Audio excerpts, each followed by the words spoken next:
আমার মায়েদের জন্য বুঝানোর জন্য বলতেছে, ও মায়ের একটু শোনেন। আল্লাহ নবী ঘরের মধ্যে ঢুকে দেখলেন ফাতেমার চোখ দিয়ে দর দর করে পানি পড়তেছে। নবী আমার আস্তে করে হাতটা ফাতেমার থুতুনির তলে দিলেন। ফাতেমার 2 ফোঁটা চোখের পানি আল্লাহ নবীর হাতের মধ্যে নিয়ে বললেন, মা, বাপের সামনে কোনো মেয়ে যখন কান্দে ওই বাবার কলিজায় সব চাইতে বেশি কষ্ট হয়। কারণ প্রত্যেকটা বাবারা মেয়েদেরকে অত্যন্ত বেশি ভালোবাসে। জোরে কোন কথা ঠিক কি না? শুধু বাবারাই মেয়েদেরকে ভালোবাসে না, মেয়েরাও কিন্তু বাবাদেরকে অত্যন্ত বেশি ভালোবাসে।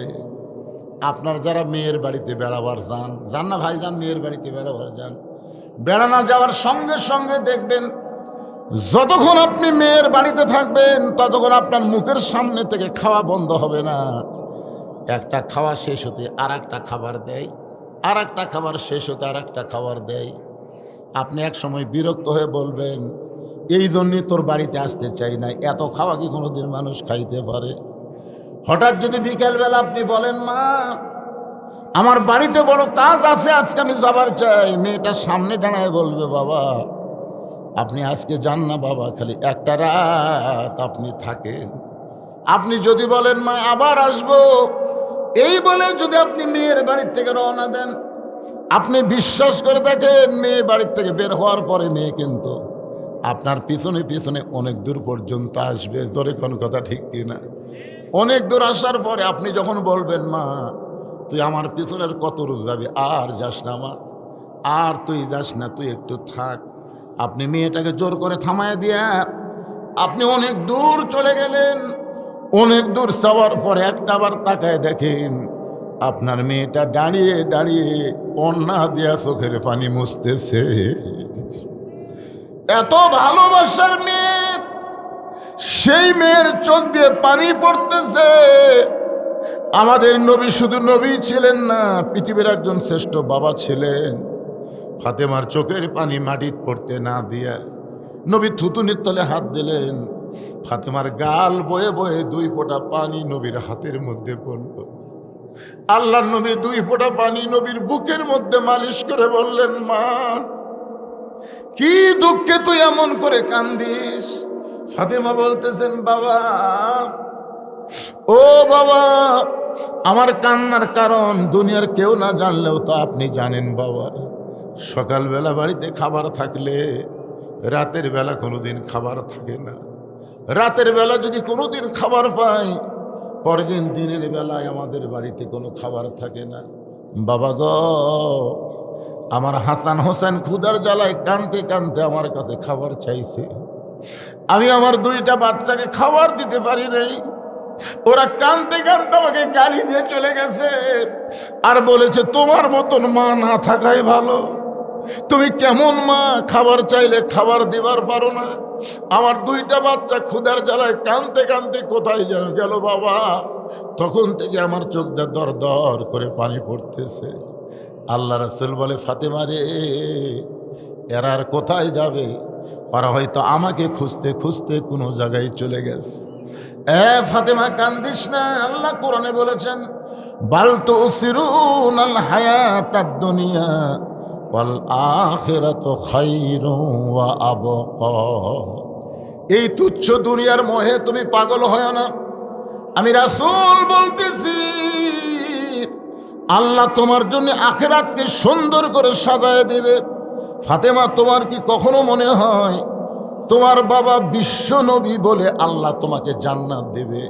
এ কথা কি কখনো তোমার মনে হয়? ফাতেমা বলে, বাবা, এত কষ্টের মধ্যে থেকেও আমি তেমন কোনো আমল করতে পারি না বাবা, আমি তেমন কোনো আমল করতে পারি না। ফাতেমার জীবনে পড়ে দেখেন, ফাতেমার জীবনে একটা হাদিস পর্যন্ত বয়ান করেন নাই। মা ফাতেমা হজ করেন নাই। মা ফাতেমা শুধু নামাজ পড়েছেন, রোজা করেছেন, এর বেশি কোনো ইবাদত করতে পারেন নাই। ফাতেমার সবচাইতে বড় ইবাদত হলো ফাতেমা জাতা ঘুরাইতো, জবের আটা আর গমের আটা বের করত। রাসূল বললেন, ফাতেমা রে, বিশ্ব নবীর মেয়ে হওয়ার কারণে আল্লাহ তোমাকে জান্নাত দেবে না। জান্নাতে যদি যাবার চাও তাহলে জান্নাতের আমল করে তোমাকে জান্নাতে যেতে হবে।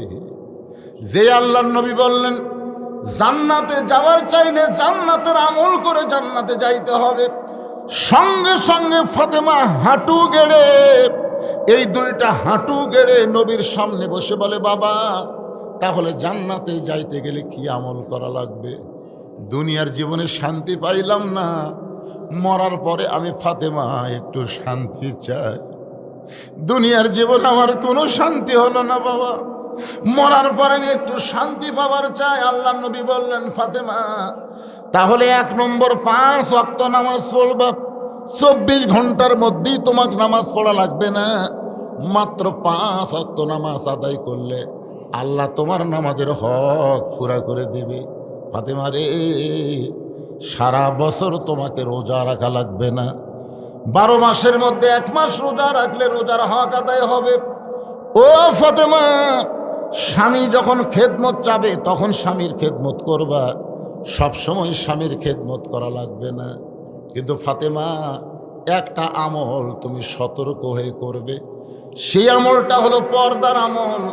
এই পর্দার আমলটা তোমাকে সব সময় করা লাগবে মা, 24 ঘন্টার মধ্যে পর্দার মধ্যে থাকা লাগবে।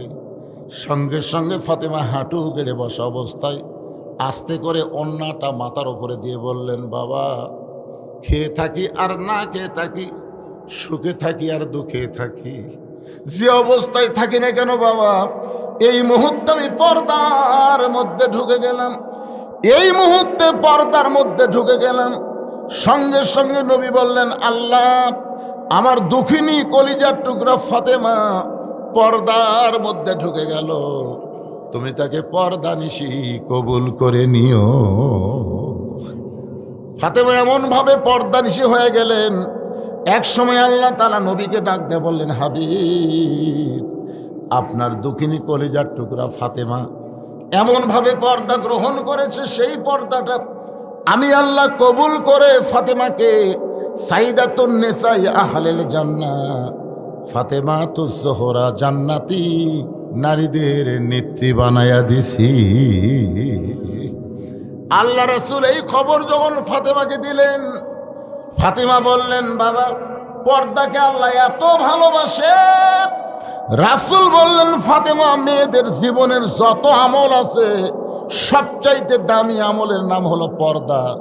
আমার মায়েরা যারা বসে আছেন, মা আপনি কোনো আমল যদি কমও করেন সমস্যা নাই, কিন্তু আল্লাহর আইন পর্দাটা আপনাকে গ্রহণ করা লাগবে। এশার নামাজ পড়ে হযরত আলী ঘরের মধ্যে ঢুকছে। ঘরের মধ্যে ঢুকে দেখে ফাতেমা কাঁদতেছে, ফাতেমার চোখের পানি পড়তেছে। হযরত আলী আশ্চর্য হয়ে ফাতেমার থুতুনির তলে 2টা হাত বাড়ায় দিলেন। চোখের পানি টপ টপ করে পড়ে স্বামীর হাত 2টা ভিজে গেল। হযরত আলী ফাতেমার চোখের পানি নিজের চেহারার মধ্যে মালিশ করে বলে, বিবি রে, আমি কি তোমাকে কোনো কষ্ট দিয়েছি? আমি একজন গরিব মানুষ, দুনিয়ার কত ধনী ধনী যুবকেরা তোমাকে বিয়ে করতে চাইছিল, কিন্তু তোমার বাবা আল্লাহর নবী আমার মতন গরিবের সঙ্গে তোমার বিয়ে দিল। দুনিয়ার জীবনে তোমাকে সুখ দিবার পারলাম না। আমি এশার নামাজ পড়ে এসে দেখি তুমি কাঁদতেছ। তুমি কি কারণে কান্দো বিবি? একটা বারকেই গরিব স্বামীকে বলা যায় না। সঙ্গে সঙ্গে ফাতেমা দাঁড়িয়ে গিয়ে স্বামীর কপালে একটা চুমু দিয়ে বলে, স্বামী গো, আমার চোখের পানি থেকে আপনি আফসোস করবেন না। এই কান্না কোনো দুঃখের কান্না নয়, এই কান্না হলো ফাতেমার জীবনের সব চাইতে আনন্দের কান্না। আলী বলে, ফাতেমা রে, আজকে রাতের বেলা তুমি কি খবর পাইলাম, যে খবর পাওয়ার কারণে তুমি আনন্দে কাঁদতেছো? ফাতেমা বলে, স্বামী গো, আল্লাহ আমার দোয়া কবুল করেছে, আল্লাহ পর্দার মধ্যে আমার মৃত্যু দিবে, আর আজকে গভীর রাত্রে আমার মৃত্যু হবে। যেই বলেছে আজকে গভীর রাত্রে আমার মৃত্যু হবে, গাছের গোড়া কাটলে গাছটা যেমন পড়ে যায়, হযরত আলী তেমনি পড়ে গেলেন ঘরের মাঝায়। মা ফাতেমা নিজের চোখের পানি মুছে স্বামীকে সান্ত্বনা দেওয়ার জন্যে মুস্কি মুস্কি হেসে স্বামীর মাথাটা কুরাতের উপরে নিয়ে কপালে একটা চুমু দিয়ে বলে, স্বামী গো, এই দুনিয়া থাকার জায়গা না, এই দুনিয়া থেকে বিদায় নেওয়ার জায়গা। আপনি জানেন আজকে 6 মাস আগে আমার বাবা দুনিয়া থেকে বিদায় হয়ে গেছে। ওগো স্বামী, আমার কান্নার কারণ হলো আমার 2টা বাচ্চা হাসান হোসাইন সকালবেলা আমার কাছ থেকে বের হয়ে যায়, সারাদিন নানা নানা বলে ঘোরে। কেউ যখন নানার খবর দেয় না, ওরা 2 ভাই আমার কাছে এসে বলে, মা আজকেও আমরা নানারে খুঁজে পাইলাম না। যত সাহাবিকে বলে হাসান হোসাইন আমাদের নানা কোন জায়গায়, একটা সাহাবি রাসূলের রওজার কথা বলে না। কারণ হযরত আবু বকর বলেছেন, রে নবীর সাহাবীরা, হাসান হোসাইন যতদিন নানা নানা বলে কানবে ততদিন তোমরা নবীর রওজার কথা বলবা না। কারণ এরা 2 ভাই নানার এতই পাগল ছিল, এরা যদি নবীর রওজার কাছে গিয়া নানা নানা বলে চিৎকার দেয়, আমি আবু বকর বলতেছি নবীর ঘুম ভাঙ্গে যাবে। কোনো সাহাবী খবর দেয় না। 2টা ছেলে ফাতেমার কাছে এসে বলে, বাবা আজকেও তো আমরা নানারে খুঁজে পাইলাম না। ফাতেমা বলে, বাবা আগামীকাল তোমরা খুঁজলে পাবে। ফাতেমা বলে, স্বামী গো, আজকে 6টা মাস হলে আমার 2টা সন্তানকে আমি এমন অভয় দিয়া ওদের নানারে খোঁজাইতেছি, কিন্তু আজকে রাত্রেবেলা যখন আমার মৃত্যু হবে তখন এরা 2 ভাই নানাও হারাইছে, মাও হারাইলো। আপনি বলেন তো ওই হাসান হোসেনকে আপনি কেমনে সামাল দেবেন? স্বামী গো, আমার সবচাইতে বড় ওসিয়ত হলো হাসান হোসেন যতদিন নবী না বুঝবে ততদিন আপনি দ্বিতীয় কোনো বিবাহ করবেন না। ওগো স্বামী, আমি মরে যাওয়ার পর আমার 3টা চাওয়া আপনাকে পুরা করা লাগবে। আলী কান্দের বলে, ফাতেমা দুনিয়ার জীবনে গরিব ছিলাম বলে তুমি কিছুই চাইলা না, মরার পরে কি চাইবা ফাতেমা? ফাতেমা বলে, 1 নম্বর চাওয়া হলো আমার লাশটা আপনি গোপনে কবর দিবেন। আমার কবরের খবর দুনিয়ার কোনো মানুষ যেন বলবার না পারে। আমার কোনো জানাজার ব্যবস্থা করবেন না। আমার লাশটা কোনোদিন খাটনিতেও তুলবেন না, কারণ খাটনি কান্দে নেওয়ার মতন 4 জন পুরুষ ফাতেমার দুনিয়াতে নাই। এখন আমরা মনে করি অমুক হুজুর খাটনি কান্দে নিছে, অমুক আলেম খাটনি কান্দে নিছে। একজন মেয়ে মানুষ মরে গেলে, পীরের বউ যদি মরে, পীর খাটনি নেওয়া জায়েজ নাই। আবার মুরিদের বউ যদি বলে পীর সাহেব খাটনি নেওয়াও চলবে না। খাটনি নিতে হবে মোহরেম পুরুষ, অন্য কোনো পুরুষ নেওয়া যাবে না। জোরে কন ঠিক কিনা? শরীয়তের ফয়সালা মানা লাগবে। ফাতেমা বলতেছে, আমার বাবা যদি দুনিয়াতে জীবিত থাকতো, মরা মেয়ের লাশের খাটনি বাবা কান্দে নিবার পারত। আমার হাসান হোসেন যদি বড় হইতো, মায়ের খাটনি কান্দে নিবার পারত। আপনি শুধু একা জান্নাতুল বাকির পূর্ব কোনই সবুজ রঙের একটা বাতি জ্বলতেছে, ওই বাতি বরাবর আমাকে দাফন করবেন। আমার কবরের খবর কোনো মানুষ যেন না জানে। আপনি কবর খুঁড়তে যদি কষ্ট হয়, আপনার একান্ত বন্ধু যদি কেউ তাকে দুনিয়ায়, তারে বলবেন সে যেন গোপনে কবরটা খনন করে দেয়। লিয়াবলুয়াকুম আইয়ুকুম আহসানু আমালা। একটু মনোযোগ দিয়ে শোনেন। কিন্তু যেদিন ডাক পড়িবে কবর মাঝে যাইতে, জোগাড় কিছু করছো বন্ধু তার মাঝে বিছাইতে। হযরত আলীর বন্ধু ছিল আবু জার। গভীর রাত্রে কোদাল দিয়ে কবর খুঁড়তে খুঁড়তে এক সময় বলে ফেললেন, কবর দিনের বেলা কবর না খুঁড়ে রাতের বেলা খুঁড়তেছি। এই কবর তুই কি জানিস তোর মধ্যে এমন একজন মহিয়সী নারীকে রাখা হবে, আল্লাহর নবীর মেয়ে হওয়ার পরেও নবী তাকে মা বলে সম্মান দিয়েছে। সুবহানাল্লাহ কর না কেন? আল্লাহর নবীর মেয়ে কয়টা? আরো ধরে কর। একদিন সাহাবীদের সামনে আল্লাহ রাসূল বললেন, সাহাবীরা তোমরা আমার মেয়েদের নাম জানো? সাহাবীরা বললেন, হুজুর আমরা জানি, তারপরেও যদি আপনি আবার জানাবার চান আমরা শুনি। রাসূল বললেন, আমার বড় মেয়েটার নাম হলো জয়নাব, আমার মেজো মেয়েটার নাম হলো রোকেয়া, আমার আর একটা মেয়ের নাম হলো কুলসুমা। রাসূল তিনবার 3টা মেয়ের নাম বললেন। হাসান হোসেন তখন নানার কাছে বসে আছে। 3বার বললেন, আমার বড় মেয়ের নাম হলো জয়নাব, মেজো মেয়ে হলো রোকেয়া, 3য় মেয়ে হলো কুলসুমা। 3বার 3টা মেয়ের নাম বলল, কিন্তু আর একটা মেয়ের নাম বলে না। এমন সময় হাসান হোসাইন দুই ভাই বলতেছে, আমরা চলে যাই, আমাদের মা গরিব বলে। নবী মেয়ে বলতে অস্বীকার করতেছে। এই মনে করে হাসান হোসেন যখন যাবার চায়, আল্লাহ নবী দুইজনের হাত ধরে বুকের মধ্যে নিয়ে বলে, ভাই রে, তোরা মনে কষ্ট লিস না, তোদের মা হইল আমারও মা। যেই বলছে তোদের মা হলো আমাদের মা, সাহাবীরা বললেন, রাসূলুল্লাহ, সারা জীবন ধরে জানি ফাতেমা আপনার কলিজার টুকরা ছোট মেয়ে, সেই ফাতেমা আপনার মা কেমনে হলো? রাসূল বললেন, তাহলে শোনো, তাইফের ময়দান থেকে রক্ত মাখা শরীর নিয়ে আমি যখন মক্কা ফেরত আসলাম, তোমরা জানো ওই সময় আমার দরদের চাচা আবু তালেব জীবিত ছিল না, আমার দরদের বিবি খাদিজাও দুনিয়াতে ছিল না। আমি নবী বড় একা রে, আমার আপনজন তখন কেউ নাই। আমি রক্তমাখা শরীর নিয়ে যখন ঘরের মধ্যে ঢুকলাম, তখন আমার তিনটা মেয়ে জয়নাব, রুকিয়া, কুলসুমা একত্র হয়ে ঢুকে বলতেছে, বাবা তাইফে না গেলেই ভালো করতেন, তাইফবাসীরা আপনাকে এত পাথর মারছে, এই কষ্ট আপনি কেমনে সহ্য করবেন? রাসূল বললেন, তিনটা মেয়ে মেয়ের মতন কথা বলে যখন আমার কাছ থেকে চলে যায়, এমন সময় আমার ছোট মেয়ে ফাতেমা ঘরের মধ্যে ঢুকে দরজা বন্ধ করে দেয়। আল্লাহর নবী বললেন, ফাতেমা তুই দরজা কেন বন্ধ করলি মা?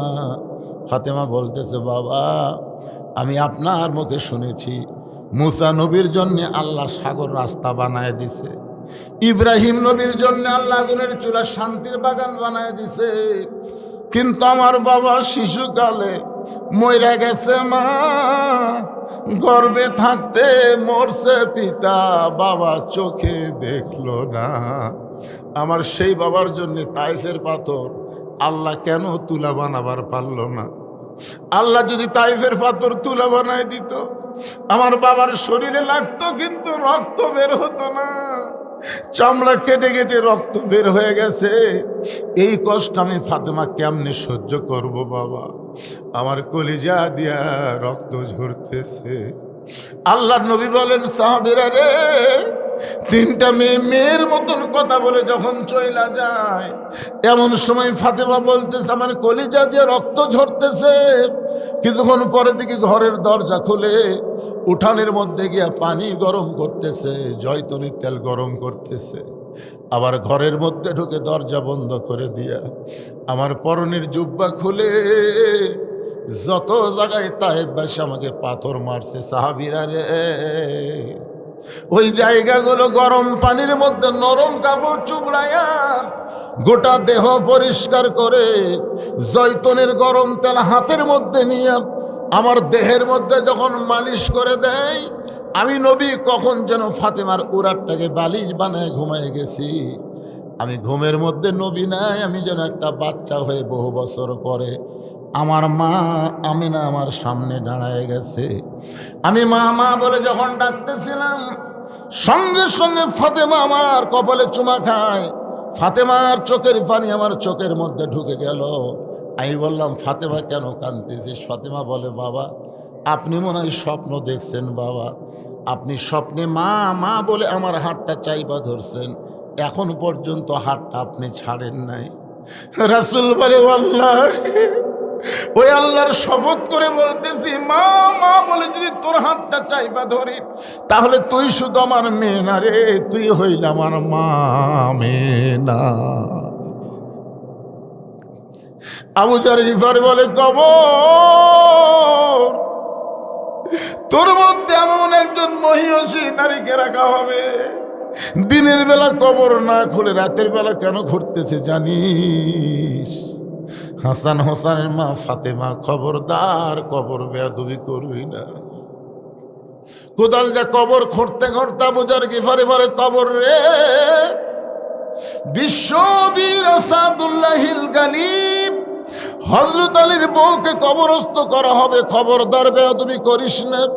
এই বলে আবার যখন কোদাল মারতে চায়, কবরের মধ্য থেকে আওয়াজ আসতেছে, আবু জর, এই কবরকে সাবধান না করে বরং যারা কবরের মধ্যে আসবে তাদেরকে সাবধান করো।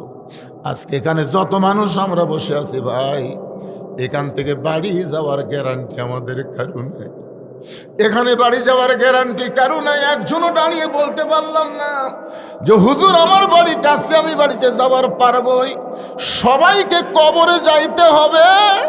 এই কবরে যাইতে গেলে কবর বলতেছে যারা আমল ভালো হবে, লিয়াবলুয়াকুম আইয়ুকুম আহসানু আমালা, যে সুন্দর আমল নিয়ে কবরের মধ্যে যাইতে পারবে, আল্লাহ তার কবরকে জান্নাতের টুকরা বানায় দিবে। আর আমল যদি খারাপ হয়, কবর জাহান্নামের গর্ত হয়ে যাবে। এখন বলেন, এই সুন্দর আমল করতে গেলে এই মানুষের তৈরি সমাজ দিয়ে, রাষ্ট্র দেওয়া হবে না। যে কোরআনের ওয়াজ শুনতেছি, এই কোরআনকে বিজয় করার আন্দোলন আমাদের করতে হবে। জোরে বলেন ঠিক কিনা? কিন্তু যেদিন ডাক পড়িবে, সবাই বলেন, কিন্তু যেদিন ডাক পড়িবে কবর মাঝে যাইতে, জোগাড় কিছু করছো বন্ধু তার মাঝে বিছাইতে। সারা জীবন কোরআনের বিরুদ্ধচারণ করছে আর মরে গেছে এই কোরআন শরীফ খতম দিয়া তার জন্য দোয়া করতেছে। আল্লাহ আল্লাহ, নেতাটা মরে গেল, আমরা হুজুররা 5 খতম কোরআন পড়ে দোয়া করতেছি, এর যা সোয়াব হয় আমল নামাত দিয়া জান্নাত দাও। আল্লাহ কচ্ছে ইয়ারকি মারিস? ইয়ারকি? এই কোরআন কি ইয়ারকির জন্যে? কোরআন কি ইয়ারকির জন্যে? যে লোকটা সারা জীবন কোরআন মানে নাই, কোরআনের পক্ষে কথা বলে নাই, কোরআনের বিল সংসদে পাস করার চেষ্টা করে নাই, ওরা মরে গেলে ওদের রুহের মাগফিরাতে কোরআন খতম দিয়ে কাজ হবে না। কোরআন মরা মানুষের কিতাব না, কোরআন হলো জীবিত মানুষের হেদায়েত। জোরে গান কথা ঠিক কিনা? তাহলে আমরা যদি মুসলমান হয়ে মরতে চাই, তাহলে মানব রচিত সংবিধানকে কবর দিয়া আল্লাহর কোরআনকে আমাদের সংবিধান হিসাবে ঘোষণা করতে হবে। জোরে কোন ঠিক কিনা? আর যদি মনে করেন যা ইচ্ছা তাই মরি, মরে গেলি তো ফুরে গেল নাকি? মরে গেলি ফুরে গেল। দুনিয়াটা মস্ত বড়, খাওয়া দাওয়ার ফুর্তি মারো। মরে গেছে ফুরে গেছে, মরার পরে আবার কি হবে? কিন্তু আমরা সকলেই কিন্তু বলি, মিনহা খালাকনাকুম অফিহা নুঈদুকুম অমিনহা নুখরিজুকুম তারাতান উখরা।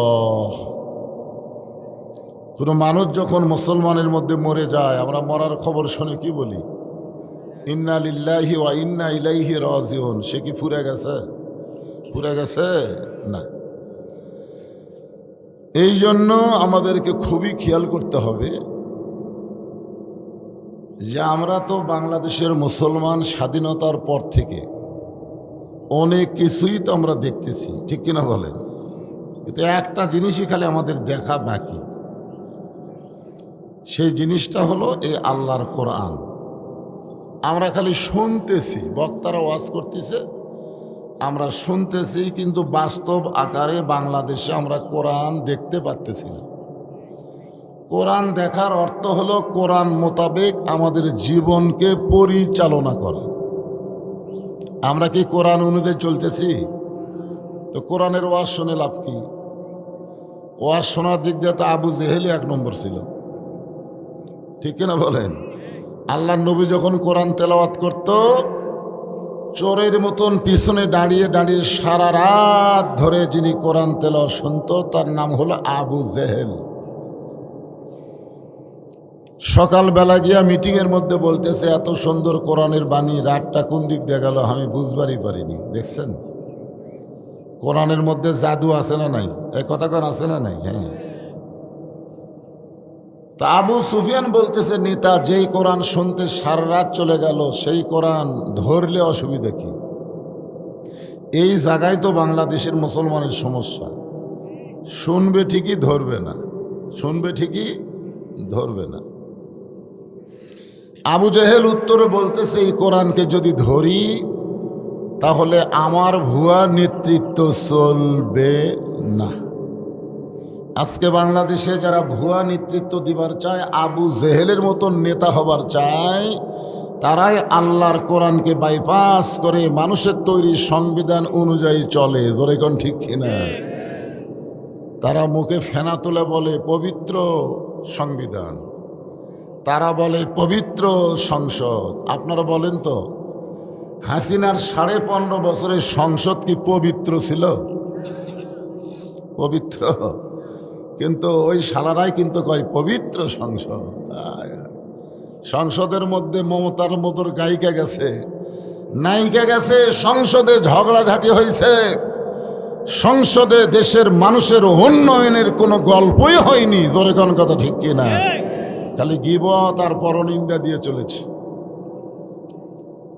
আসলে সংসদ খারাপ না, ইউনিয়ন পরিষদ খারাপ না, উপজেলা পরিষদ খারাপ না, সব জায়গায় ভালো। কিন্তু খারাপ মানুষ যাওয়ার কারণে ভালো জায়গাগুলোও খারাপ হয়ে গেছে। জোরে কোন কথা ঠিক কিনা? ওই খারাপ জায়গাগুলো ভালো করতে গেলে আগামীতে আবার ভালো মানুষকে ওই জায়গায় পাঠান লাগবে। জোরে কোন কথা ঠিক কিনা? হ্যাঁ, আল্লাহ কোরআনে বললেন, তাবারাকাল্লাযী বিয়াদিহিল মুলকু ওয়া হুয়া আলা কুল্লি শাইইন কাদির। গোটা পৃথিবীর রাজত্ব, কর্তৃত্ব, মালিকানা একমাত্র কার হাতে? সমস্ত ক্ষমতার মালিককে। তাহলে যে চাষটলি গল্প হচ্ছে যে কিছুদিন আগে ক্ষমতায় ছিল আওয়ামী লীগ, আবার ক্ষমতায় আসতেছে বিএনপি, তাহলে আওয়ামী লীগ ক্ষমতায় ছিল, বিএনপি আসতেছে, আল্লাহ কুটি গেল।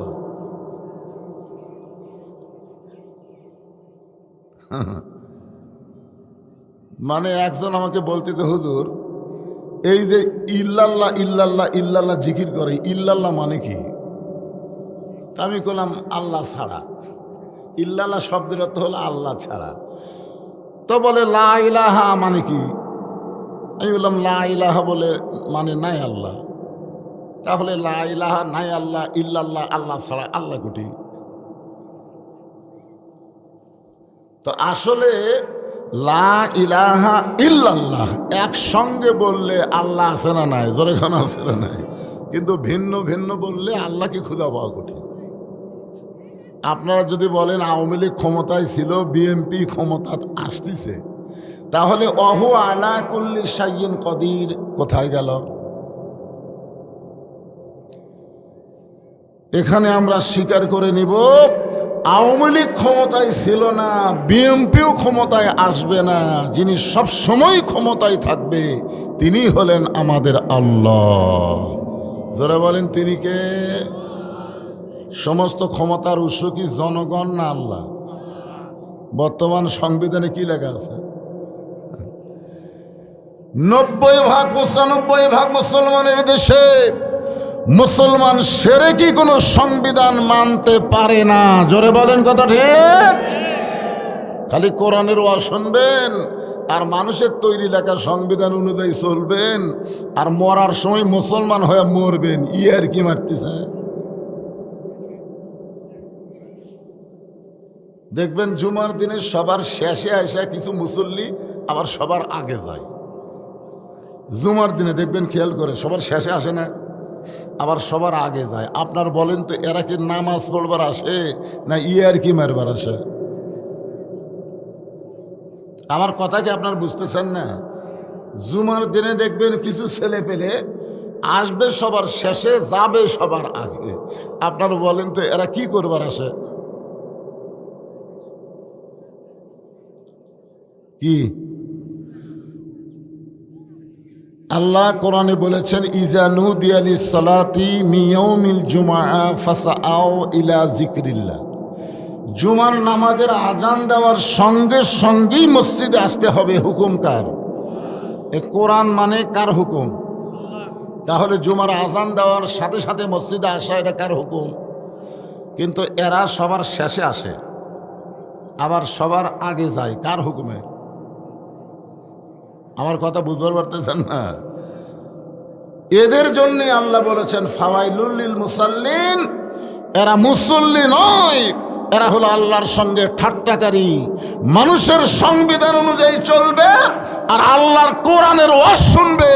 এরা মুসলমান নয়, এরা মুসলমান নামের ঠাট্টাকারী। জোরে কোন কথা ঠিক না? তো আমরা কি ঠাট্টাকারী মুসলমান হব? আসল মুসলমান হবার গেলে কি করা লাগবে?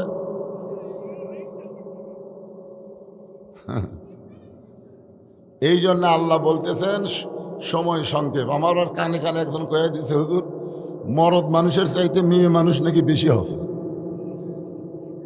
আমি এখানে আইছি জোহরের নামাজের আগে, বিজ্ঞাপনে আপনারা লিখছেন বাদ জোহর থেকে আমার ওয়াজ। বাদ জোহর মানে কি? আসরের আগ দিয়ে না, বিজ্ঞাপনত কি লিখছেন মৌলানা বজলুল সাহেব বাদ জোহর। তো বাদ জোহর কি আসরের আগে?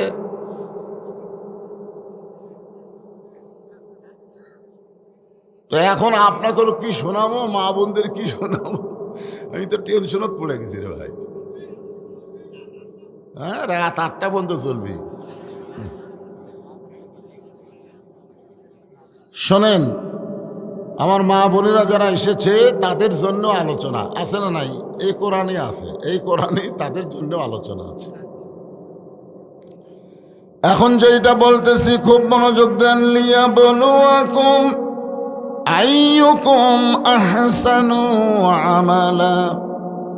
এর আগে আল্লাহ বলেছেন আল্লাযী খালাকাল মাউতা ওয়াল হায়াতা লিয়াবলুয়াকুম আইয়ুকুম আহসানু আমালান।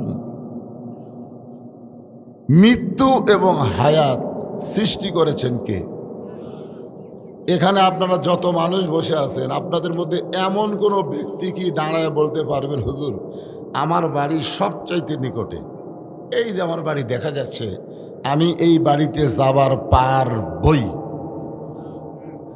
এরকম একজন মানুষ একটু সাহস করে বলেন তো। তাহলে এই সামান্য কথা যদি বলবার সাহস আপনার না থাকে, তাহলে আপনি কেন ইচ্ছা মতো চলবেন? আমাকে আপনাকে আল্লাহর ইচ্ছা মতো চলা লাগবে। জোরে কোন কথা ঠিক কি না? আমরা কার ইচ্ছায় চলবো? আমার ইচ্ছাই না আল্লাহর ইচ্ছাই? এই জন্য আল্লাহ বললেন লিয়াবলুয়াকুম, তোমাদেরকে পরীক্ষা করা হবে, আইয়ুকুম আহসানু আমালা, সুন্দর আমল। আমরা সুন্দর আমল করতে চাই, চাই কি চাই না? কিন্তু সুন্দর আমল করার পরিবেশ বর্তমানে বাংলাদেশে নাই। পৃথিবীর সর্বশ্রেষ্ঠ জায়গার নাম কি? জোরে বলেন, পৃথিবীর সর্বশ্রেষ্ঠ জায়গার নাম কি? মসজিদ। সেই মসজিদটা যদি আপনি জয়পুরহাটের কেন্দ্রীয় মসজিদে জোহরের নামাজ আদায় করতে চান সামনে কাতারে, আপনি বলেন তো মসজিদের সামনে কাতারে জোহর নামাজ পড়া এটা ভালো কাজ না খারাপ কাজ? কিন্তু মসজিদের দরজাত গিয়ে দেখলেন আপনার পায়ের মধ্যে 3000 টাকার জুতে। এখন আপনি বলেন এই 3000 টাকার জুতে আপনি কি মসজিদের দরজা থুয়ে ভালো কাজ করার জন্য সামনে কাতারে যাবেন? তাহলে আপনি আগে কি করবেন? জুতে হাতত নিচ্ছেন কার ভয়ে? এটা ভালো কাজ না খারাপ কাজ? তাহলে আপনি সুন্দর আমল মসজিদের মধ্যে করবেন, অথচ চোরের ভয়ে খারাপ কাজ। জুতা হাতত মান চোরের ভয় করা মানেই হলো খারাপ আমল। জোরে কোন কথা ঠিক কিনা? জয়পুরহাট শহরে একটা ভালো জায়গা কিনছে, 5-7 বছর হলে বাড়ি করতে পারতেছে না। কে ভাই টাকা পয়সার অভাব? কয় না ভাই টাকা পয়সাও আছে, করতেছেন না কেন? কয় হুজুর জানেন না, ভিত দেওয়ার থেকে শুরু করে এই লিলটন পর্যন্ত খালি চাঁদাই দেওয়া লাগবে। এই চাঁদাবাদের ভয়ে আমি বাসা করবার পারতেছি না। তাহলে মসজিদে ঢুকতে পারতেছেন না দামি জুতা থাকলে চোরের ভয়, বাসা করবার পারতেছেন না চাঁদাবাজের ভয়।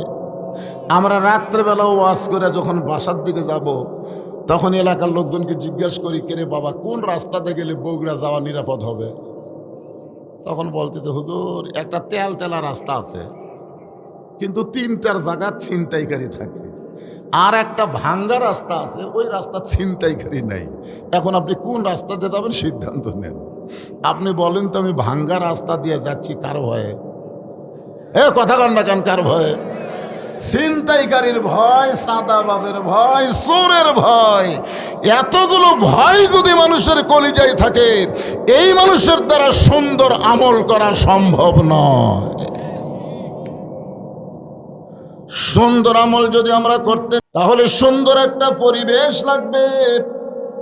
সুন্দর একটা পরিবেশ যদি তৈরি করতে চাই তাহলে সুন্দর একটা সমাজ লাগবে।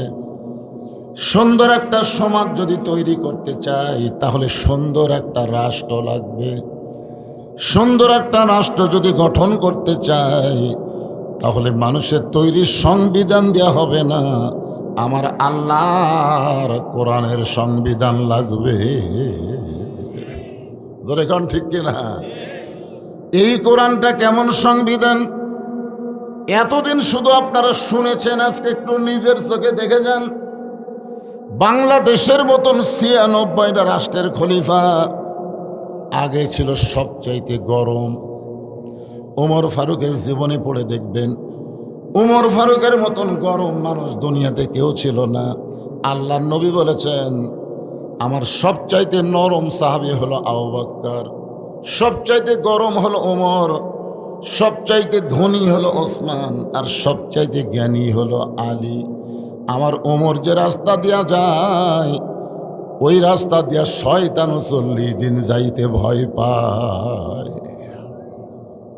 কিন্তু হযরত ওমর যখন মদিনার খলিফা হলেন, যখন দায়িত্ব পেলেন, তখন বলেন তো আগেকার মতন গরম ছিলেন না নরম ছিলেন? হ্যাঁ, গরম। তার মানে বোঝা গেল দায়িত্ব পাওয়ার আগে গরম, দায়িত্ব নেওয়ার পরে নরম। আর মানুষের তৈরি সংবিধান যেই দেশে চলে, এই দেশের নেতারা দায়িত্ব পাওয়ার আগে নরম, দায়িত্ব পালি গরম। আমার এলাকার এক নেতা গাড়ি থামাছে জানেন ফকিরক দিকে। আপনারা বলেন তো ফকিরক দিকে গাড়ি থামানো এদিকে যাতা কথা? নেতা গাড়ির থেকে নামে ফকিরক সালাম দিচ্ছে, আসসালাম আলাইকুম চাচা, কেমন আছেন চাচা? ফকির খালি চারিদিকে মাথা ঘুরে বলে, বাবা কাক সালাম দিলে? তাই আপনাকেই দিলাম, আমি তো ভিক্ষা করে খাই। তাই ভোটের আগে আমার চাইতে নরম মানুষ কেউ নাই। ভোটের আগে গরিবের বন্ধু, সমাজ সেবক, জনদরদি, এইরকম নরম নরম কথা বলে যখন এমপি হয়ে যাবে, ওকে আর জয়পুরহাটে আর খুঁজে পাওয়া যাবে না। ও থাকবে ঢাকায়, মাঝে মধ্যে বেড়াবার আসবে, সামনে ১০০ মোটরসাইকেল, পিছনে ১০০ মোটরসাইকেল, সামসারা আমার নেতার আগমন শুভেচ্ছা স্বাগতম করে ঘরের মধ্যে তুলবে। একটা গরিব ভোটার যদি নেতার সাথে দেখা করবার যায়, সামসার অত্যাচারে দেখা করার কোনো সুযোগ।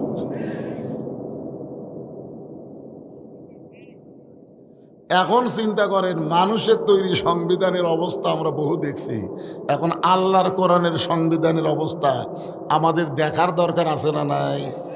এই জন্য আমরা একটা কথাই বলবো, সব দেখা হলো শেষ, আগামীতে দেখবো আল্লাহর কোরআনের বাংলাদেশ। জোরে কোন কথা ঠিক কিনা? কারা কারা রাজি? 2 হাত তুলে আমার আল্লাহকে দেখান। লিল্লাহে তাকবীর। হাত নামান। দেখেন আল্লাহর কোরআনটা কেমন। এই বাংলাদেশের মতন ৯৬টা দেশের খলিফা হযরত ওমর কত নরম ছিলেন। রাতের বেলা মানুষের দুঃখ কষ্ট দেখার জন্য ঘুরতেছেন, কে কোথায় কেমন আছে, কোনো বডিগার্ড নাই, কোনো স্যামসা নাই। একটা এমপির যত স্যামসা, আর বাংলাদেশের মতন ৯৬টা দেশের রাষ্ট্রনায়ক খলিফা, তার কোনোই স্যামসা নাই, বারে একলাই একলাই। আল্লাহ কোরআনে বলেছেন, ইন্নামাল মুমিনুনা আল্লাযীনা ইযা যুকিরাল্লাহু ওয়াজিলাত কুলুবুহুম ওয়া ইযা তুলিয়াত আলাইহিম আয়াতুহু জাদাতুহুম ঈমানাও ওয়া আলা রাব্বিহিম ইয়াতাওয়াক্কালুন।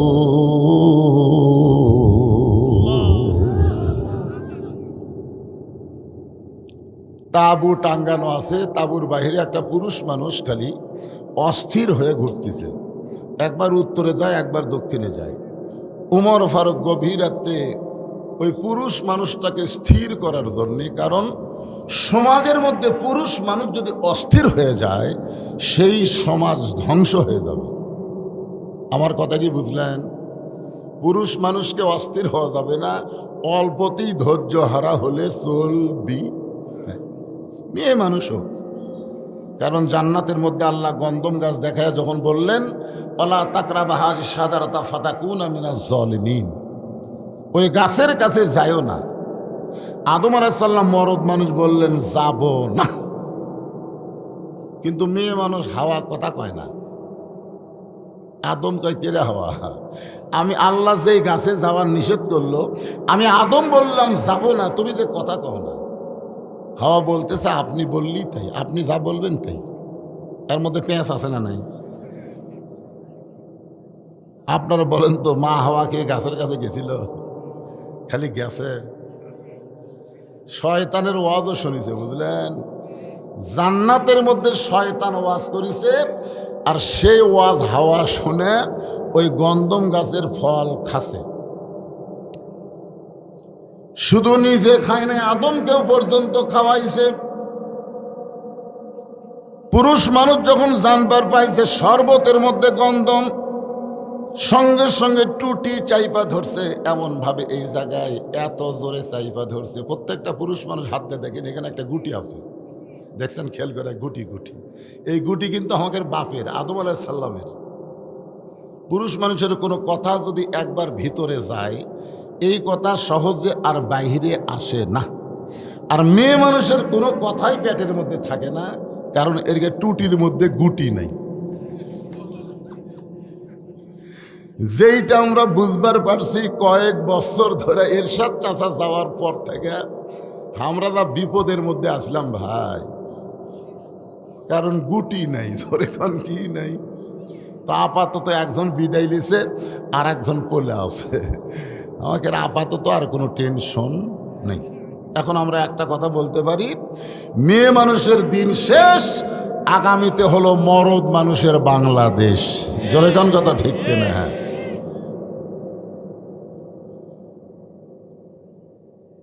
হযরত ওমর অস্থির মানুষটাকে স্থির করার জন্য সালাম দিলেন। আল্লাহ রাসূল বলেছেন পৃথিবীর সবচাইতে বড় দোয়া হলো সালাম দেওয়া। সালামের চাইতে বড় দোয়া এই পৃথিবীতে আর নাই। সবচাইতে বড় দোয়ার নাম কি? আপনার যখন কবর জিয়ারত করতে যান, আপনার বাপ মায়ের কবর জিয়ারত করবার যে আগেই দোয়া দরুদ পড়েন না, আগে সালাম দেন। ওই অস্থির লোকটাকে স্থির করার জন্য হযরত ওমর সালাম দিলেন, আসসালামু আলাইকুম ইয়া আব্দুল্লাহ। লোকটা সালামের উত্তর দেয় না। হযরত ওমর আবার সালাম দিলেন, আসসালামু ইয়া আখি। লোকটা সালামের উত্তর দেয় না। তৃতীয়বার যখন হযরত ওমর সালাম দেওয়ার জন্য কেবল বলেছে আস, আস শব্দ উচ্চারণ করতেই লোকটা বলে, এই মিয়া, তাহলে বারবার আমাকে সালাম দাও মিয়া। এই লোকটা এ কথা কাকে বলছে? জোরে কর না কেন? যে ওমর রাস্তাতে গেলে শয়তান কয়দিন যায় না। লোকটা বলতেছে, এই মিয়া খালি বারবার আমাকে সালাম দাও। তুমি জানো হযরত ওমর যেদিন থেকে আল্লাহর কোরআন দিয়ে রাষ্ট্র চালায়, সেদিন থেকে দিনও যা রাতও তাই। সুবহানাল্লাহ কর না কেন? সেদিন ষোড়শী নির্জন পথে যাবে, কোনো জন কটু কথা কবে না। পথে আর প্রান্তরে সম্পদের মোহে পড়ে খোনারা জানি হবে না। সবাই বলেন যদি মেনে চলি কোরআন, বলেন যদি মেনে চলি কোরআন আর রাসূলের বিধান, সকলেই শান্তিতে থাকবে। বাংলার আকাশে কলেমার পতাকা যেদিন উড়বে। আশা আছে? আশা নাই? আমি আশা পাইছি আজ থেকে 10 দিন আগে। আজ থেকে 10 দিন আগে ফেসবুক যারা চলান দেখছেন, ভারতের এক উগ্রপন্থী মন্ত্রী ফেসবুকে একটা স্ট্যাটাস দিছে, বাংলাদেশের মৌলবাদীরা বাংলাদেশের টুপিওয়ালারা, বাংলাদেশের ইসলামী আন্দোলনের কর্মীরা এবার নাকি আশা করেছে কোরআন আর মাহফিলে থাকবে না, কোরআন নিয়ে সংসদে যাবে। ভারতের একটা হিন্দু মালওয়ানের জাত এই স্ট্যাটাস দিছে। ওরা পর্যবেক্ষণ করে দেখেছে যে আগের দিন বাগে খাসে, আগের দিন আর নাই। এখন মানুষ অনেক সজাগ হয়ে গেছে। জোরে কোন কথা ঠিক কিনা? তবে ওই মন্ত্রী একটা খারাপ কথা বলছে। খারাপ কথা হলো যে এই মৌলবাদীরা কোরআন নিয়ে যখন সংসদে যাবে তখন তিন দিকে ভারত, একদিকে সাগর। ভারত যদি একবার বাংলাদেশ আক্রমণ করে এই টুপিওয়ালারা পলানার জায়গা পাবে না, এরা নাকি সাগরও ডুবে মরবে। আমি ওই স্ট্যাটাসের নিচেই আমি একটা বিশাল কমেন্ট করছি, বিশাল একটা কমেন্ট করছি, কমপক্ষে 100 লাইনের কমেন্টে বলেছে, এই মালওয়ানের বাচ্চারা তোরা জানিস না আমরা মুসা নবীর জাত, তোরা জানিস? ফেরাউন 3 দিক থেকে মুসা নবীরে ঘিরে ধরেছিল, সামনে সাগর ছিল, লাঠির আঘাতে সাগর যদি আল্লাহ রাস্তা বানায় দেয়, আমাদের সেই আল্লাহ এখনো আছে। জোরে কোন কথা ঠিক কিনা? আমরা সাগর রাস্তা পেয়ে চলে যাবো আর তোমরা মালওয়ানের বাচ্চা চুবড়া খেয়ে মরবো। জোরে কোন কথা ঠিক কিনা? এর নিচে আর একজন, ওর নাম হলো নগেন্দ্রনাথ কি, তা ও আমার কমেন্টের আবার রিপ্লে দিয়ে বলতেছে, হুজুর ভালোই তো কমেন্ট করছেন, আমাদের হাতে অ্যাটম বোমা আছে, হাইড্রোজেন বোমা আছে, আমরা একটা পারমাণবিক বোমা মারলে আপনাদের বাংলাদেশ ছাই হয়ে যাবে। তখন আমি নিচে আবার রিপ্লে দিলাম, আমরা হলাম, আমাদের জাতির পিতার নাম হলো ইব্রাহিম।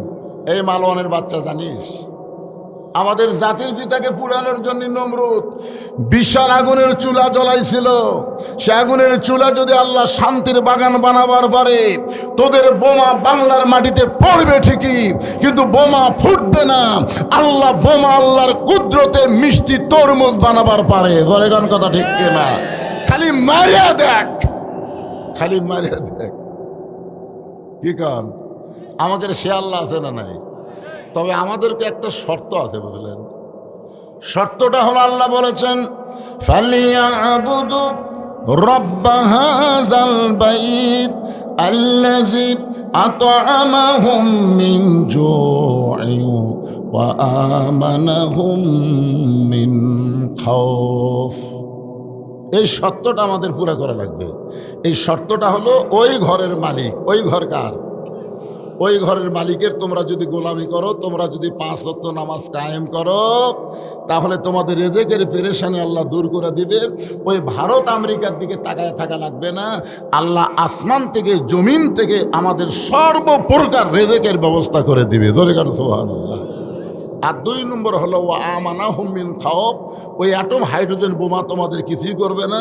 আমি আল্লাহ সব কিছু ভয় থেকে তোমাদের পুরোপুরি নিরাপত্তা দিয়ে দেব। জোরে কার সুবহানাল্লাহ।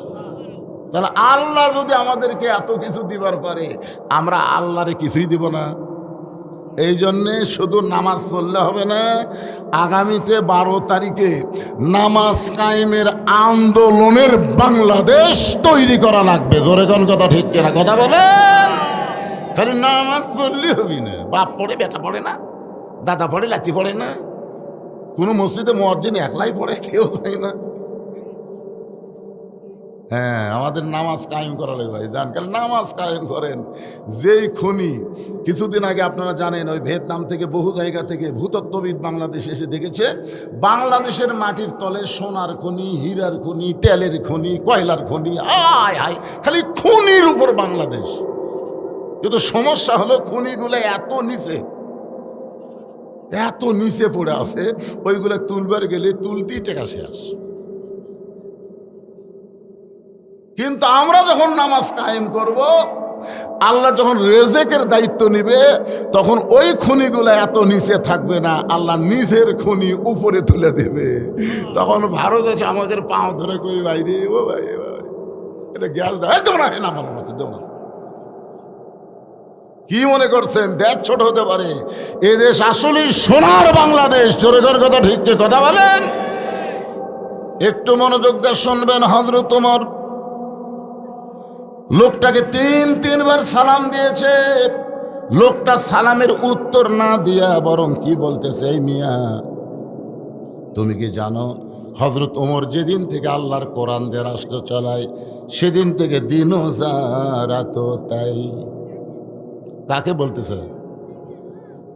যে ব্যক্তি সালাম দিয়েছে সেই ব্যক্তিকে। আর সেই ব্যক্তিটা বলে, এই মিয়া শুধু খালি সালাম দাও। তুমি জানো হযরত ওমর যেদিন থেকে আল্লাহর কোরআন দিয়ে রাষ্ট্র চালায় সেদিন থেকে দিনও যা রাতও তাই। আমার গর্ভবতী বউকে নিয়ে আমি অমুক এলাকা থেকে অমুক এলাকায় যাচ্ছি, কিন্তু এই মাঝ রাস্তাতে আমার বউয়ের প্রসব ব্যথায় এত বেড়ে গেছে যে আমার বউকে আমি তাঁবুর মধ্যে রাইখা, আমার বউ যে হারে কান্নাকাটি করতেছে প্রসবের ব্যথায়, আমি একজন পুরুষ মানুষ কি করব? বেকায়দায় আমি বাহিরে ঘুরতেছি আর তুমি মিয়া খালি সমানে সালাম দিচ্ছে। তোমার সালাম আমার কলজাত খেলে আঘাত লাগতেছে। হযরত ওমর ফারুক লোকটার কাছে গিয়ে এক টানে বুকের মধ্যে নিয়ে কপালে একটা চুমু দিয়ে বললেন, ভাইজান আপনি কোনো টেনশন করবেন না, আমার বাড়িতে ভালো একটা ধাত্রী আছে। মানুষের তৈরি রাষ্ট্র চললে একটা মেম্বরকে যদি কেউ এমন করে, মেম্বর তারে 3টা লাথি মারতে ধরে, কোন কথা ঠিক কিনা? কিন্তু আইন চলতেছে কার? আল্লাহর আইন যখন চলবে তখন প্রত্যেকটা নেতারা মানুষের সেবক হয়ে যাবে। ওমর ফারুক বললেন, ভাইজান আপনি কোনো টেনশন করবেন না, আমার বাড়িতে ভালো একটা ধাত্রী আছে, আপনি একটু ধৈর্য ধরেন। ইন্নাল্লাহা মা'আস সাবিরিন, ধৈর্যশীলদের সঙ্গে কে থাকে? ওমর ফারুক অর্ধ জাহানের খলিফা এক দৌড়ে বাড়িতে গেলেন। বাড়ির দরজা গিয়ে ডাক দিলেন, আব্দুল্লাহর মা। যেই বলেছে আব্দুল্লাহর মা, সঙ্গে সঙ্গে দরজা খুলে গেছে। ওমর ফারুক চমকে গিয়ে বলে, বিবি রে, আমি না হয় মানুষের দুঃখ কষ্ট রাত জায়গা দেখি, কিন্তু তোমাকে ডাক দেওয়া মাত্র দরজা খুললা, কারণ কি? আব্দুল্লাহর মা বলতেছে, আল্লাহর শপথ করে বলতেছি, যেদিন থেকে মানুষের দুঃখ কষ্ট রাত জেগে আপনি দেখেন সেদিন থেকে আমি বিছনায় ঘুমাই না, বরং সারা রাত দরজায় দাঁড়িয়ে থেকে আপনার নিরাপত্তার জন্য আল্লাহর কাছে দোয়া করি। ওমর ফারুক বললেন, বিবি রে, খালি নেতা ভালো হলে চলবে না রে, নেতার বউও ভালো হওয়া লাগবে। আজকে বাংলাদেশের অধিকাংশ নেতা খারাপ হওয়ার পিছনে কারণ হলো বউ। কথা কন না কেন? আপনি যে মরদ মানুষ, আপনাকেও নষ্ট করতেছে আপনার বউ। আপনি জানেন আপনার বউ যে মাথার চুল বেচা খায়? আপনি জানেন? এই মরদ, আপনি জানেন মাথার চুল বেচে কেন? আপনি চাষটলে যে একলাই বাদাম খান, একলাই চানাচুর খান, একলাই পেঁয়াজি খান, একলাই চা খান, বইয়ের জন্য কি আনেন? একটা কিন্তু বইয়ের জন্য কিনে না। বউ এখন কি করবি? এই চুল বেচাই খাবি। যেই মরদ মানুষের বউ মাথার চুল বেচা কাছে, ওই পুরুষ কোনোদিনও জান্নাতত যাবে না। আপনি লেখালেন, আপনি কাগজ কলমে লেখালেন যে আপনি জান্নাতে যাওয়ার জন্য একটা দলিল বের করে পারেন, হ্যাঁ যাবেন, যদি তালাক দিবার পারেন তাহলে যাবেন। বউ থুয়ে আপনি জান্নাতত যাবার পারবেন না। কারণ মেয়ে মানুষের মাথার চুল শুধুমাত্র একজন পুরুষ নাড়িয়া চেড়া দেখতে পারে, সেই পুরুষ হলো তার স্বামী। মেয়েটা যখন বড় হবে, বাবাও মেয়ের মাথার চুল লাড়বার পারবে না, ভাইও লাড়বার পারবে না, শুধু একজনই লাড়িয়া চেড়া দেখতে পারবে, সেই ব্যক্তি হলো তার স্বামী। সেই ব্যক্তিকে স্বামী।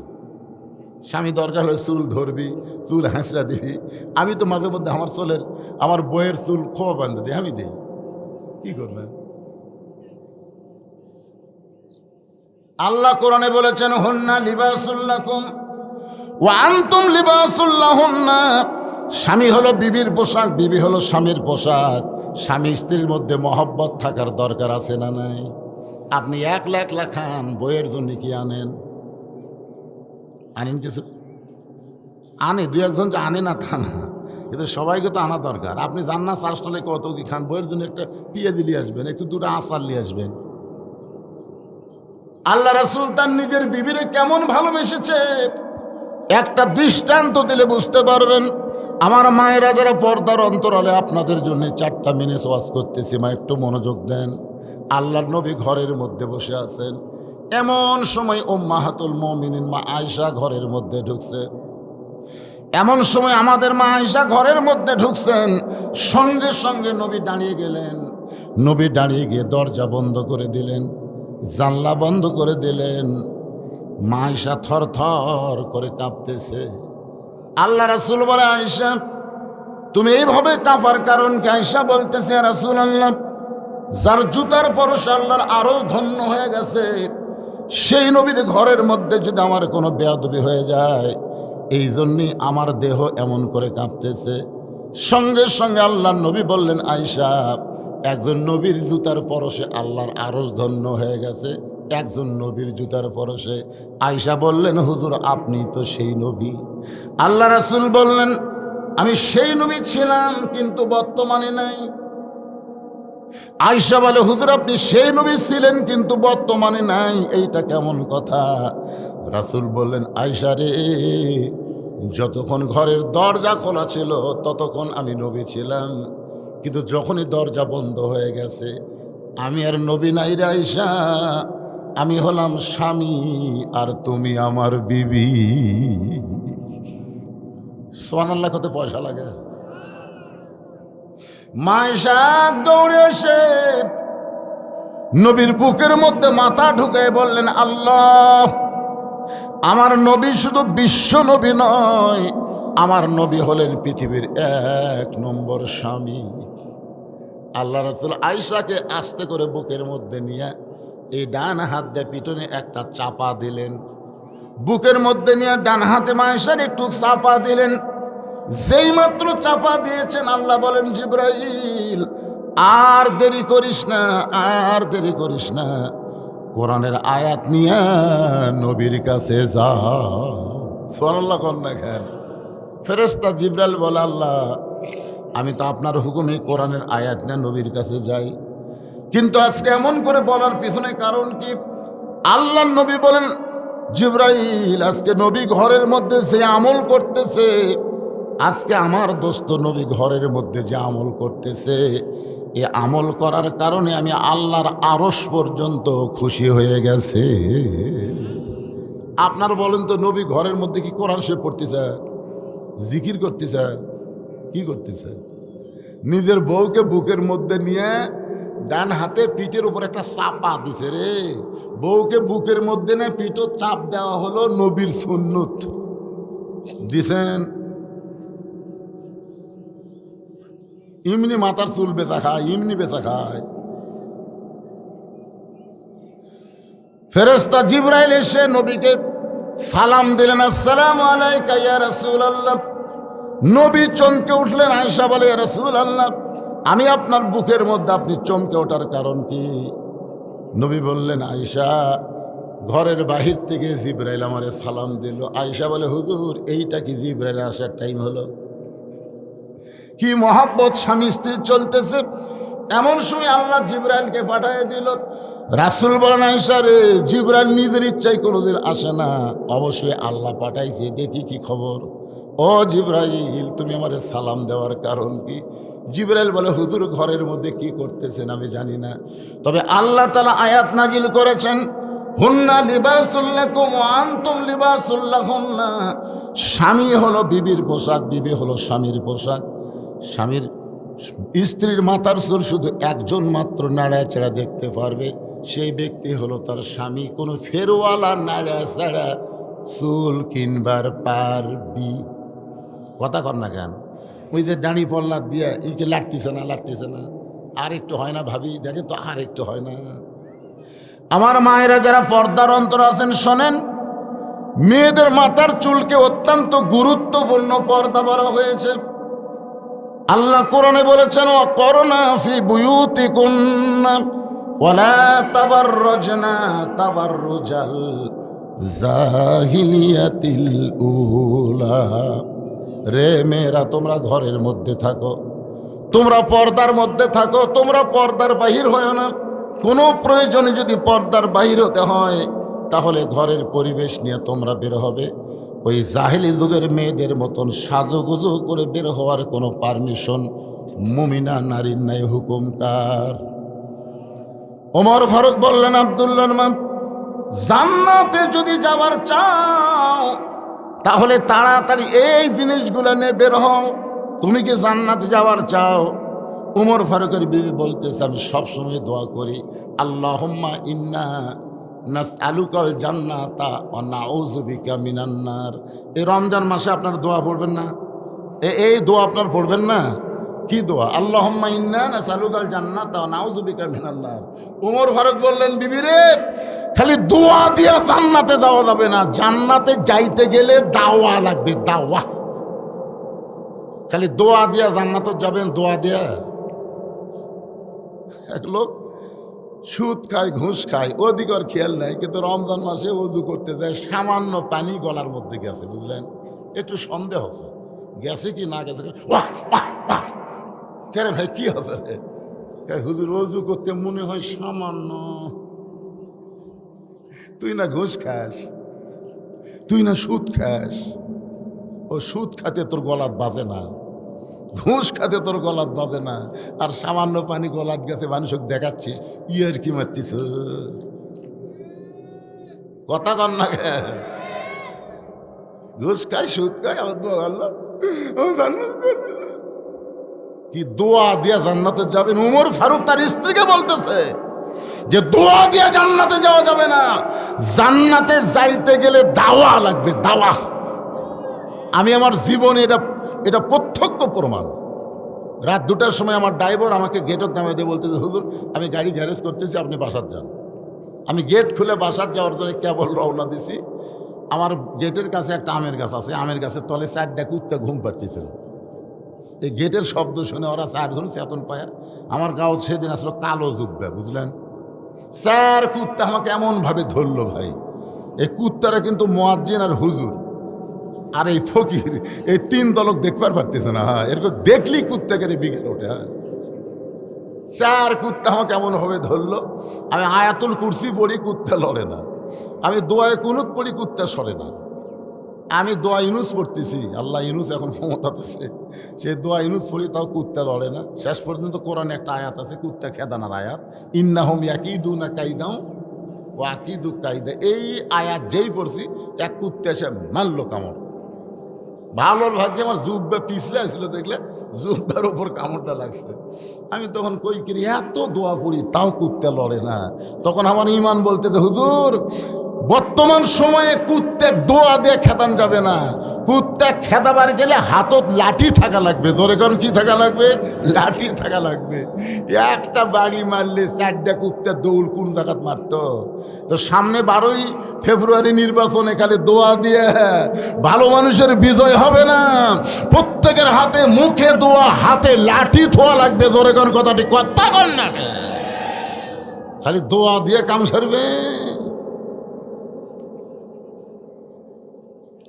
ওমর ফারুক বললেন, বিবি যদি জান্নাতে যাওয়ার চাও তাহলে এই জিনিসগুলো নিয়ে বের হও। ওমর ফারুকের বিবি সবগুলো জিনিস নিয়ে বের হলেন স্বামীর সঙ্গে। তারপর উল্টা পৃষ্ঠা দিয়ে বউকে ঢুকায় দিয়ে এবার লোকটার কাছে ওমর ফারুক বলতেছেন, ভাইজান কোনো চিন্তা করো না, কোনো চিন্তা করো না, আমি ভালো ধাত্রী ঢুকাই দিছি, তোমার স্ত্রী নিয়ে তোমার কোনো চিন্তা করা লাগবে না। ভালো ধাত্রী তাঁবুর মধ্যে ঢুকেছে। কিছুক্ষণ পরে হযরত ওমরের বিবি বলতেছেন, ইয়া আমিরুল মুমিনিন, আপনার বন্ধুকে খবর দেন, আপনার বন্ধুর বিবি বাচ্চা 2টাই সুস্থ রয়েছে। ওমর ফারুক খবর দিবার যায় দেখে, আচ্ছা খবর দিবার যায় দেখে লোকটা নাই। ওমর ফারুকের বিবি কি বলতেছে যে, আমিরুল মুমিনিন, আপনার বন্ধু খবর দেন, তার বউ বাচ্চা সুস্থ আছে। কিন্তু ওমর ফারুক খবর দিবার যায় দেখে নাই। কে রে? তাকায় দেখে পায়ের তলে শুতে আছে। শুতে থাকা বোঝেন? বউ যখন কছে আমিরুল মুমিনিন, তখন ওর অবস্থা কি? যে দিনভর আমাকে সালাম দিয়েছে, আমি তো সালামের উত্তর দেইনি, আমি যে খারাপ ব্যবহার করছি, এই মানুষটাই হযরত ওমর। শটাং হয়ে পায়ের তলে শুয়ে আছে। উমর ফারুক এক টানে লোকটাকে তুলে বুকের সঙ্গে জাপটে ধরে বলে, পাগল, আমি আর সেই উমর নাই রে, আমি আর সেই উমর নাই। দায়িত্ব পাওয়ার পরে আমি হলাম সবচাইতে নরম।